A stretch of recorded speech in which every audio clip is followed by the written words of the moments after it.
第7天，雅庫汗的雅汗走廊。天父上帝，你係憐恤人嘅神，曾經講過，大山可以挪開，小山可以遷移，但我的慈愛必不離開你，我平安的約也不遷移。求你憐恤住喺雅庫汗雅汗走廊嘅人，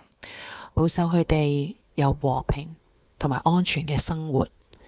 為到佢哋預備生活所需要，能夠與主相遇，為到曾經聽聞救恩嘅人禱告，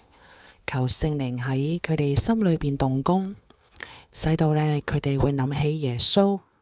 願福音種子喺佢哋心裏邊發芽成長。